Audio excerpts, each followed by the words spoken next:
Nunca acreditei nessa frase ridícula, ninguém é melhor do que ninguém. Quem inventou isso, com certeza, era alguém medíocre, tentando se sentir confortável dentro da própria irrelevância. Eu nasci com a sensação clara, quase física, de que eu não fazia parte da massa. Eu estava acima dela. Sempre estive.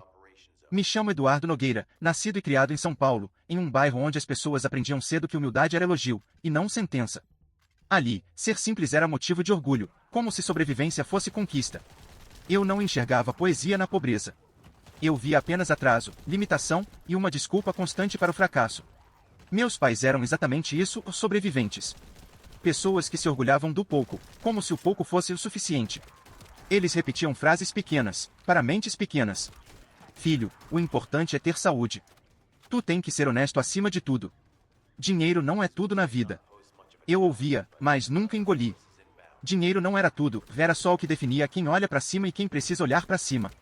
Eu cresci assistindo meu pai ser tratado como quase invisível no mercado onde trabalhava como repositor. Cresci vendo minha mãe aceitar humilhações de clientes na padaria em que servia café a gente que não lembrava o rosto dela no dia seguinte.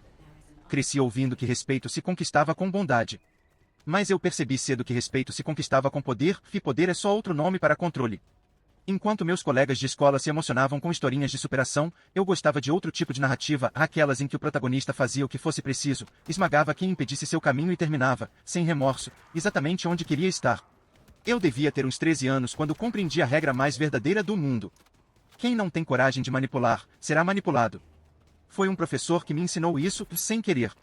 Eu não era um aluno brilhante, mas tinha um talento, eu entendia pessoas como quem monta um quebra-cabeça. Entendia quando alguém estava carente, vulnerável, orgulhoso demais, ou morrendo de medo de parecer fraco. E um dia, eu testei. Uma professora substituta, recém-chegada, insegura, tentando provar competência. Bastaram elogios medidos, olhares de admiração fabricada, interesse fingido pelas aulas dela. Em uma semana, eu já tinha benefícios, flexibilidade, justificativas aceitas, notas ajustadas. Quando descobri que eu podia moldar alguém só entregando o que ela queria sentir, aprovação, eu entendi de vez. A verdade não importa. O que importa é a versão que acreditam. Quando completei 18 anos, enquanto meus amigos procuravam emprego, eu procurava posição. Eu não queria salário, eu queria influência. Comecei em uma empresa de marketing político, o setor perfeito para quem entende que opinião pública é apenas massa moldável. Ali, eu era um aprendiz rodeado de predadores. E descobri, eu me sentia confortável entre eles. Subi rápido, não porque era bom, mas porque eu aprendi o que poucos tinham coragem. A vulnerabilidade do outro é a porta mais fácil de arrombar. A esposa solitária do vereador. A ambiciosa estagiária que queria subir custe o que custar. O jornalista frustrado querendo reconhecimento. Eu dava a cada um exatamente a mentira que desejavam. E assim, em 3 anos, eu já tinha o que meus pais jamais imaginaram, apartamento, carro, contatos, e gente me devendo favores suficientes para eu nunca mais precisar pedir nada de forma honesta. Meus pais diziam que eu estava mudado. Não, eu apenas estava finalmente me tornando quem eu sempre fui. Eles continuavam pregando suas lições inúteis. Mas a pior delas, a que minha mãe repetia como um mantra, sempre soou como uma piada mal escrita. Meu filho, tudo o que você faz um dia volta. Eu ria por dentro.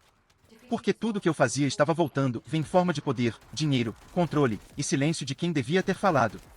Mas eu ainda não tinha entendido uma coisa. A queda nunca começa na queda. Ela começa no primeiro degrau em que você pisa acreditando que nunca escorrega. E eu já estava no topo do que eu acreditava ser só o começo. A próxima parte é onde as peças se movem de verdade, amizades traídas, alianças quebradas, um jogo que eu achava que dominava. Meu primeiro grande acerto, vi o que eu só percebi muito depois ser o início do meu fracasso, foi quando aprendi a transformar segredos em mercadoria. Eu não precisava descobrir nada. As pessoas entregam suas falhas por vontade própria quando você oferece a ilusão de que está ouvindo. Um aperto de mão firme. Um olhar que simula cumplicidade. Uma frase simples. Você pode confiar em mim. Foi assim que obtive o primeiro que chamo de dado de ouro. O relacionamento extraconjugal de um assessor importante ligado a um deputado em ascensão. Eu poderia ter exposto, pedido dinheiro, ameaçado. Mas amadores fazem isso. Eu fiz melhor, usei o silêncio como corrente. Meu silêncio custou fidelidade. E foi assim, sem levantar a voz, sem ameaçar ninguém, que comecei a ser considerado o rapaz que resolve problemas. Não era meu cargo. Não estava na minha função. Mas cargos são adereços. Funções são para funcionários. Eu não era funcionado, eu era necessário. Um dia, fui chamado para uma reunião privada em uma cobertura nos jardins. Ali, conheci Marcelo Farias, um nome que na política soava como promessa, nos jornais como futuro, e nas festas como alguém que só falava com quem tinha serventia. Ele olhou para mim como quem avalia um móvel caro mas ainda sem utilidade. Você é bom com gente, ele disse. Me disseram que você enxerga o que elas não mostram. Eu poderia ter negado com humildade o que seria esperado, mas humildade é o aperto de mão da mediocridade. Respondi. Eu enxergo o que elas preferem esconder. Ele sorriu. Não de forma amigável. Foi o sorriso de um homem que encontrou o que queria.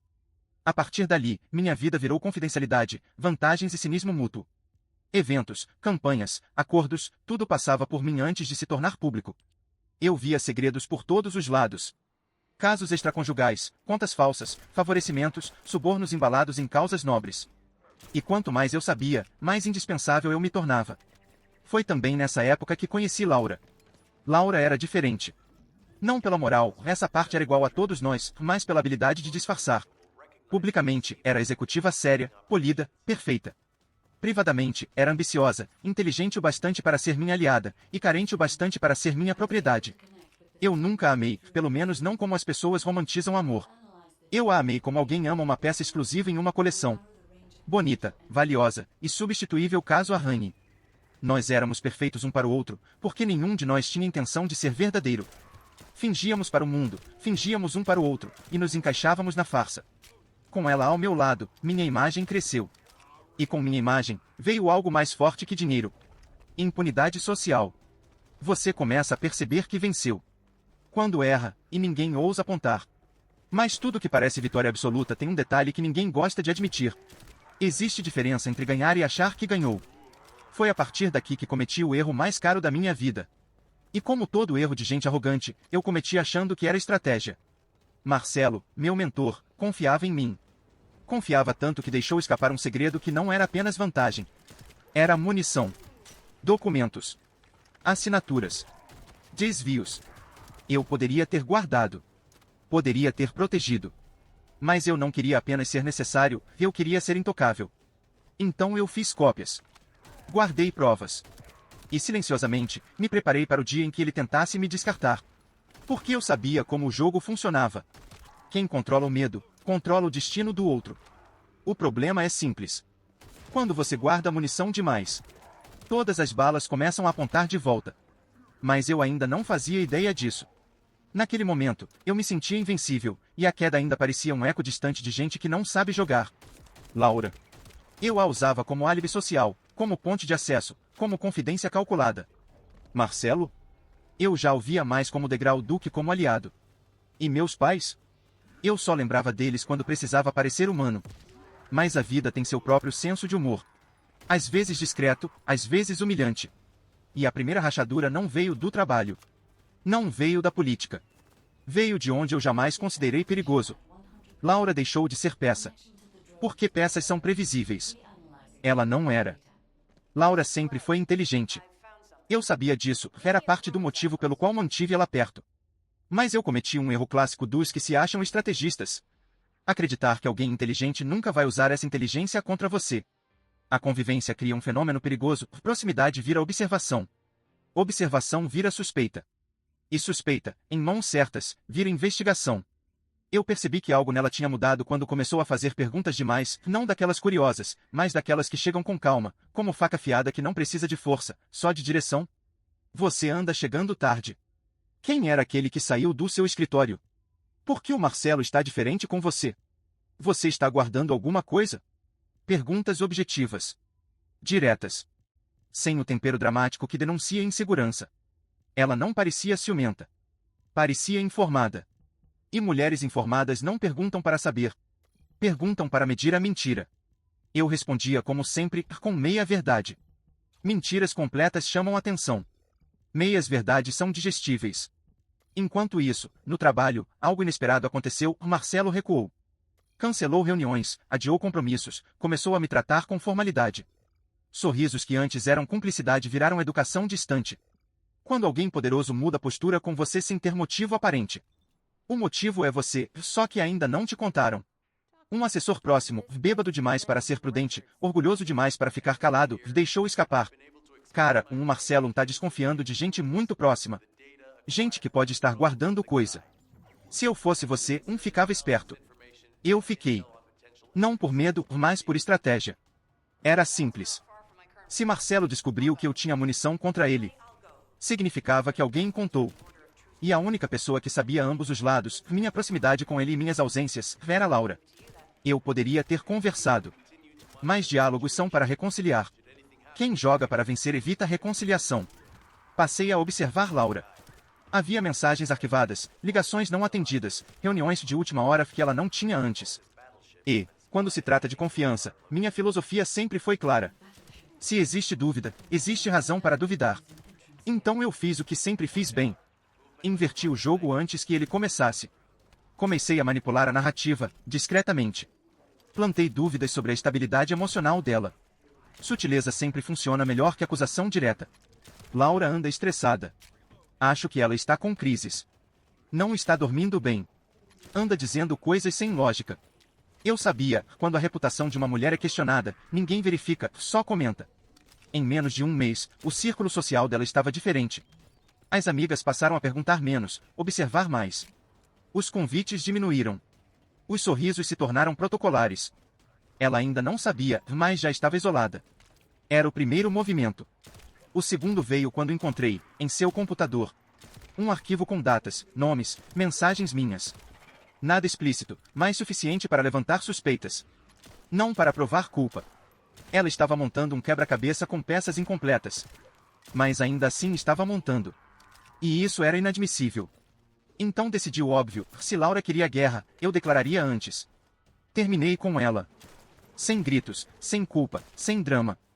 Não está funcionando. Você tem expectativas irreais. Preciso de foco. Nós mudamos. Frases prontas. Genéricas.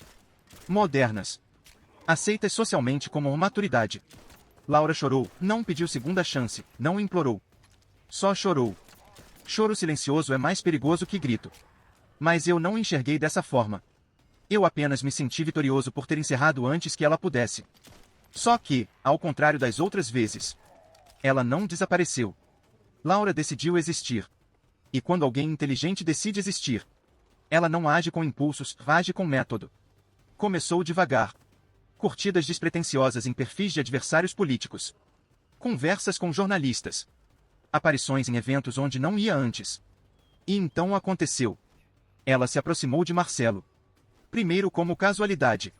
Depois como coincidência repetida. E então como presença fixa. Em menos de 3 meses, eles estavam trabalhando juntos em um projeto público. Eu, para muitos, era apenas um partícipe. Ela havia se reinventado e se tornado parte. Descobri por terceiros que Marcelo falava dela com admiração. Frases como: ela é centrada. É leal.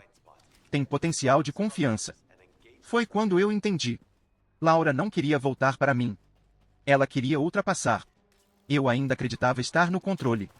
Na minha cabeça, eu só precisava de um movimento mais inteligente, mais certeiro, algo que expusesse ela como a amadora emocional que eu julgava ser. Eu não imaginava, e teria sido melhor ter imaginado, que ela não estava mais em ataque. Ela estava em justiça. E justiça nas mãos de quem foi ferido. Não procura equilíbrio, procura espelho. Eu me sentia confortável demais naquela rotina silenciosa. Era como assistir uma pessoa morrer por dentro todos os dias, milímetro por milímetro, sabendo que ninguém mais no mundo perceberia, porque ela jamais diria nada, jamais reclamaria. E foi por isso que escolhi a Bruna. Por causa daquele olhar de quem já entrou quebrada e só precisava de alguém para empurrar mais um pouco. Algumas pessoas chamam isso de perversidade. Eu chamo de oportunidade. Comecei de forma mínima. Mensagens não respondidas por horas, depois por um dia inteiro. A desculpa? Trabalho. Cansaço. Cabeça cheia. Você sabe como eu sou. Frases que são porta destrancada para qualquer manipulação futura. Depois vieram as pequenas críticas. Disfarçadas de preocupação. Você é sensível demais. Tá levando tudo pro pessoal? Tem certeza que você não tá exagerando? E eu sabia, quanto mais ela se explicava, mais pequena se tornava. No terceiro mês, fiz minha primeira retirada concreta, afastei os amigos. Com elegância. Com discursos sobre energia e prioridades e gente que atrasa nossa vida. Ela acreditou. Ou, talvez, apenas tenha achado mais fácil concordar do que discutir. Ela começou a ficar dependente. Da minha opinião. Do meu sim. Do meu olhar. Tudo passava por mim. O que vestir? Onde ir? Se devia aceitar aquela proposta de estágio, se valia a pena visitar a mãe no final de semana. Então veio a primeira grande jogada. Eu incentivei ela a recusar a vaga.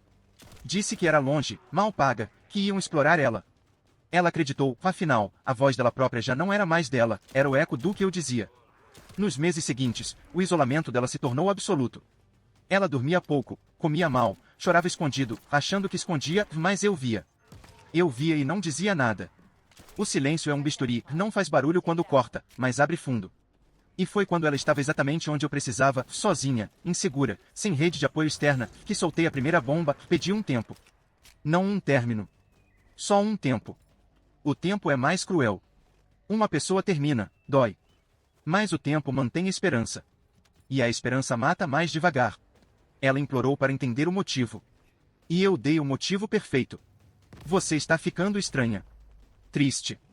Difícil de lidar. Aquela frase bateu nela como uma sentença. Como se a culpa fosse dela por sofrer pelo que eu mesmo havia causado. E então, ao invés de se afastar de mim, ela se agarrou mais. Porque isso é o que acontece quando você tira o chão de alguém. A pessoa não cai. Ela agarra a única mão que parece segurar, mesmo que essa mão tenha sido a responsável por empurrar. Eu controlava. Eu moldava. Eu conduzia.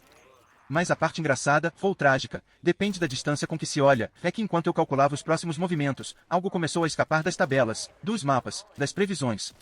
Bruna parou de pedir explicação. Parou de cobrar. Parou de enviar áudios longos tentando salvar o que nunca teve chance. Ela apenas aceitou. E isso me incomodou mais do que qualquer crise que ela poderia ter tido. Silêncio é um alerta. Indiferença tem cheiro. É quase audível. O boa noite dela passou a chegar mais curto. Às vezes nem chegava. Nos encontros, ela respondia com monossílabos. Sem lágrima, sem súplica. Não era mais dor evidente. Era outra coisa. Parecia um foco. Parecia um trabalho. Eu estava acostumado a destruir, não a lidar com alguém reconstruindo sem pedir permissão. E foi numa noite específica, uma daquelas banais de sexta-feira, que percebi o primeiro sinal real de perigo. Ela tinha um caderno. Pequeno, capa preta, sem estampa, sem nome. Eu vi sem querer, ou talvez não tão sem querer. Estava aberto na mesa quando fui na cozinha pegar água. Em cada página, dias. Horários. Situações. Reações. Minhas frases anotadas entre aspas. Meus sumiços marcados. Datas, locais, tempo conectado, tempo desconectado, tempo frio, tempo manipulador. Bruna não estava sofrendo em silêncio. Bruna estava documentando. E quando alguém documenta, não é porque quer conversar depois. É porque está construindo um caso. Ou um plano. Ou uma vingança. Foi ali, naquele momento simples, com ela lavando louça de costas para mim, que senti algo que não fazia parte do meu vocabulário. Medo. Não pânico. Medo. Frio. Técnico. E o mais perturbador não foi o caderno. Foi o rosto dela quando voltou para a sala e percebeu o que eu tinha visto. Ela sorriu. Não aquele sorriso de antes, magoado, esperançoso, pedindo salvação. Era um sorriso pequeno, contido. De quem finalmente aprendeu a linguagem do predador. E passou a calcular também. Eu a amava? Não. Nunca amei. Mas pela primeira vez, precisei admitir. Eu deveria ter escolhido outra vítima.